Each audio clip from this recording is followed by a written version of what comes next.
성서가 본래 우리에게 전해주고 있는 그 생생한 목소리, 그리고 고대 교부들이 전해주고 있는 그 신앙과 신학의 그 생생하고 아름다운 목소리를 재발견하는,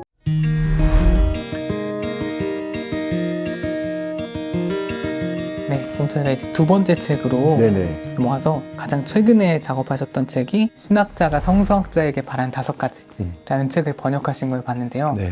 이 책이 약간 컨셉이 독특한 것 같더라고요. 그러니까 이렇게 신학자가 성서학자한테 바라는 게 있고 성서학자가 신학자한테 바라는 게 있고 두 권이 약간 네네. 연결된 그런 책인 거죠. 네. 네, 그래서 이건 어떻게 작업을 하게 되셨나요? 정은찬 교수님을 통해서 네. 제가 이제 안내를 받았고, 마침 이 책도 한스 부어스마가 저술한 책이라서 네. 제가 좀 관심이 있었어요. 왜냐하면 이제 제가 앞서 말씀드린 한스 우르스 폰 발타사르, 로안 윌리엄스, 사라 코클리를 연구를 하면서 이 세 신학자의 공통점이라고 한다면은 또 20세기 프랑스 가톨릭 신학이라고 하는 누벨 테올로지라고 불리는 새로운 신학, 네. 이라고 하는 그 신학에 직간접적으로 영향을 많이 받으신 신학자들이라고 할 수가 있는데, 네. 그렇기 때문에 제가 자연스럽게 한스 부어스마라고 하는 신학자에 대해서 알게 됐었고, 그래서 한스 부어스마가 저술한 천상에 참여하다, 이 책이 우리나라에 번역되었다는 것을 알았을 때 굉장히 네. 제가 기뻤고, 제가 대학원에서도 수업 교재로 적극적으로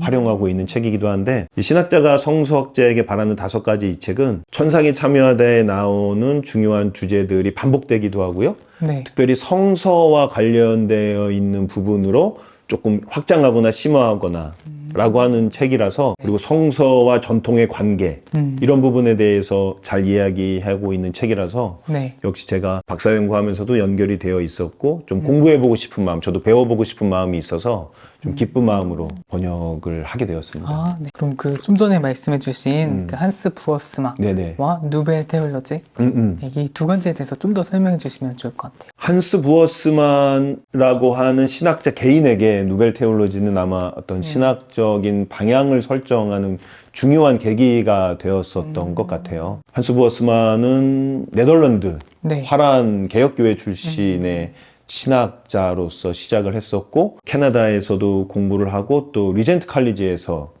오랫동안 가르쳤던 신학자이기도 하고, 거기에서는 제임스 패커 석좌 교수직, 신학 교수직으로서 이제 활동을 했었던 학자죠. 천상에 참여하다라고 하는 책이 누벨 테올로지 신학을 복음주의자들에게도, 한쪽으로는 가톨릭 교인들에게도 소개하는 그런 책이고, 이 리젠트 칼리지 교수 시절에 저술한 책이라고 말씀드릴 수가 있을 것 같은데, 이 신학자가 성서학자에게 바라는 5가지 이 책을 저술할 때에는 이제 리젠트 칼리지에서 나와서 미국에 있는 한 성공회 네. 신학교로 이제 교수직을 옮기고, 제임스 패커를 따라서 네. 북미 성공회로서 또 교회의 적을 옮겨서 거기에서 이제 네. 또 부재 사제로 서품을 받으시고 쓰신 책이라고 할 수가 있을 것 같아요. 그래서 부어스마의 신학적인 커리어에 있어서 어떤 네. 중요한 하나의 지점들을 설명해주고 있는 책이 아닐까,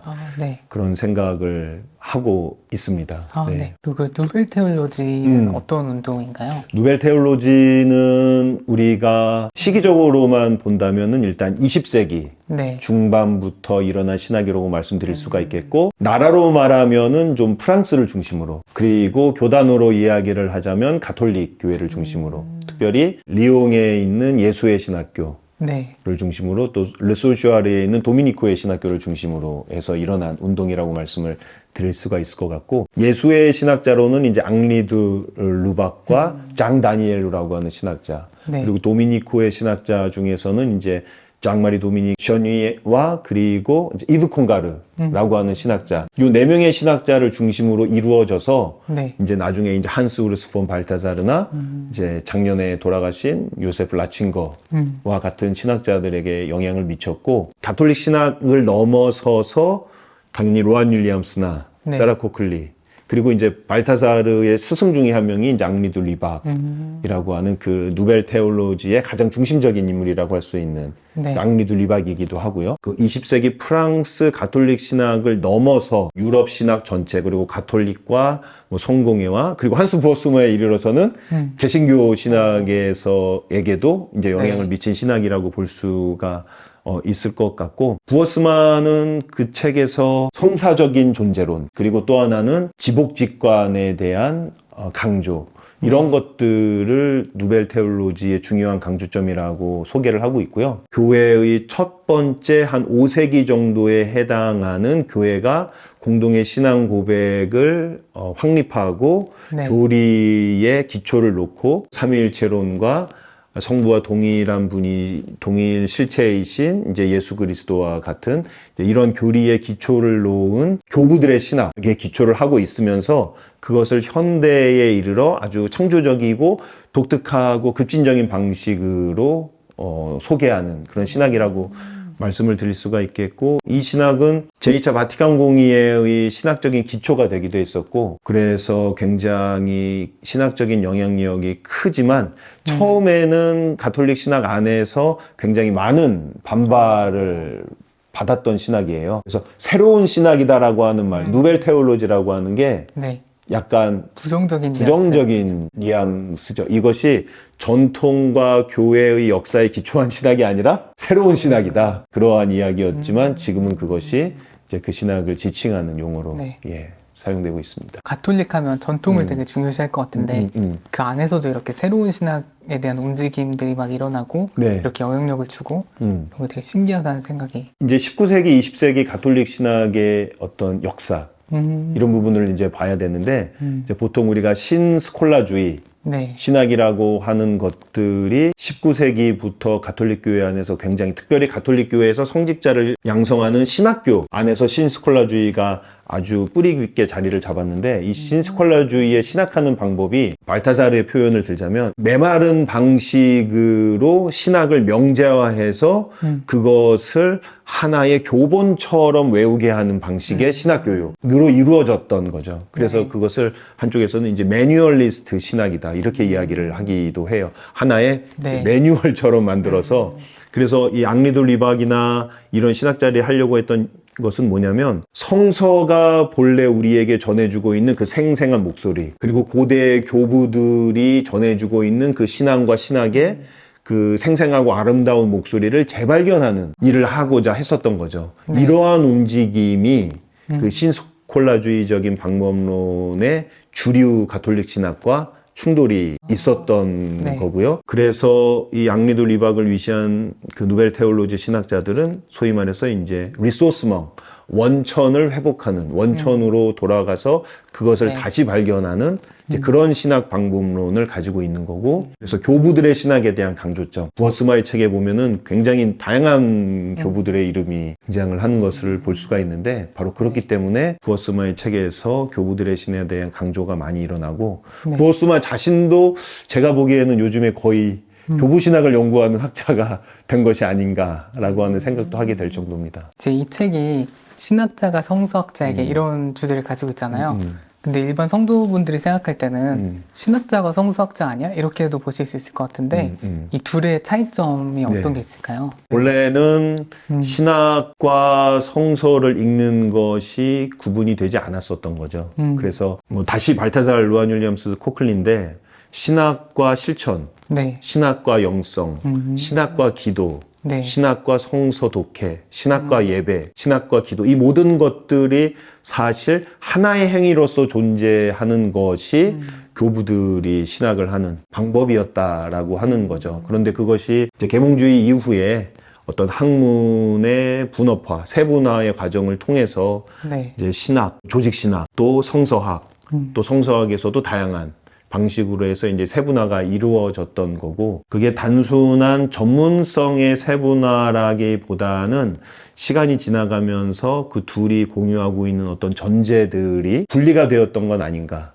예를 들면 성서학을 연구하는 사람들은 성서의 어떤 언어, 지리, 역사, 고고학 이런 것에 대한 객관적이고 과학적인 방식의 학문을 하는 것이 이제 일부에서 이제 성서학이 되었고, 어느 나라에서는 이것이 주류 성서학이라고 그러더라고요. 그래서 이제 신학자가 이런 성서학자들에게 만약에 말을 하게 된다면, 성서는 언제나 교회 공동체가 예배 안에서, 전례 안에서 읽었던 교회 공동체의 책이다 라고 하는 점을 이야기를 아마 해주게 되겠고, 네. 또 다른 한편으로는 좀 지나친 방식으로 신학자들이 마치 교리의 어떤 증거를 수집하는 방식으로 성서를 읽고 성서에 대한 끈질기고 세밀한 그 언어적이고 내러티브적이고 여러 다양한 방식의 연구를 소홀히 하고 네. 어떤 교리를 읽어내는 증거를 찾는 방식으로 성서를 읽는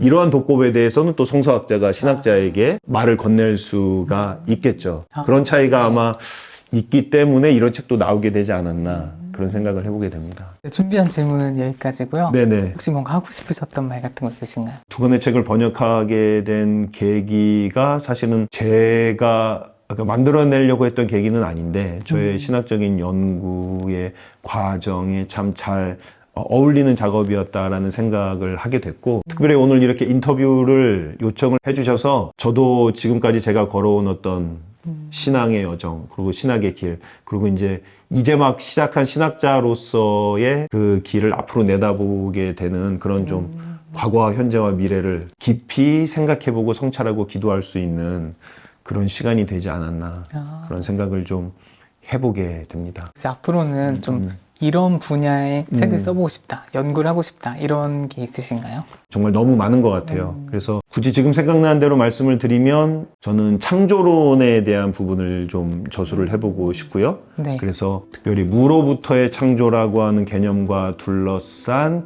논쟁들을 살펴보고 싶습니다. 왜냐하면은 이 부분이 소위 말해서 이제 아돌프 폰 하르낙이 이야기했었던 그리스도교 교리가 형성되고, 특별히 이제 니케아 신경이 형성되고 했었던 그 고대 교의의 과정이 어떤 복음의 헬라화라고 하는 비판이 있는데, 그 비판 중에 하나가 이제 뭐 니케아 신경의 호모우시아일 수도 있고, 무로부터의 창조 교리, 성서에는 근거하지 않고 헬라 철학의 영향을 받아서 만들어진 교리라고 하는 비판들이 사실 굉장히 우리가 신학 서적 안에서도 굉장히 쉽게 찾아볼 수가 있어요. 하르낙 태제 이런 건가요? 그렇죠. 하르낙 태제에 대한 이야기인데, 뭐 독일 신학 안에서는 하르낙 이전부터 한 모쉐임이라고 하는 루터교 역사 신학자 혹은 교리사가로부터 시작해서 로안 윌리엄스의 분석대로 한다면 한 250년 이상 영향을 미치고 있는 복음의 헬라화 태제 혹은 하르낙 태제라고도 이야기할 수 있는 이 부분인데, 저는 이 부분에 대해서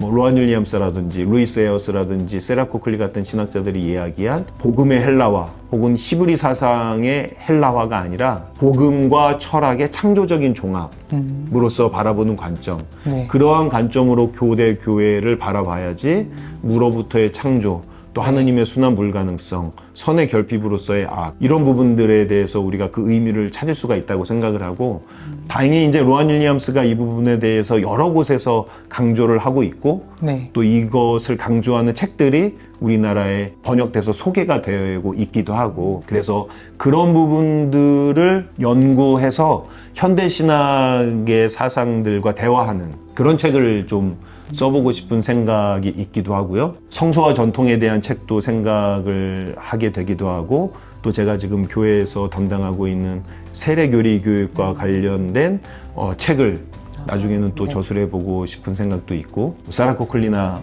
발타살이나 로안 윌리엄스에 대한 신학적 해설서 이런 부분에 대한 관심도 있고요. 네, 그렇습니다. 그래서 오늘은 저희 차보람 교수님과 이야기를 나눠봤는데요. 오늘 얘기했던 신학적인 내용들 같이 고민해 보시면서 계속해서 공부해 보면 좋을 것 같습니다. 제가 준비한 영상은 여기까지고요. 오늘 출연해 주셔서 감사드립니다. 감사합니다. 네, 오늘 여기서 마치겠습니다. 감사합니다.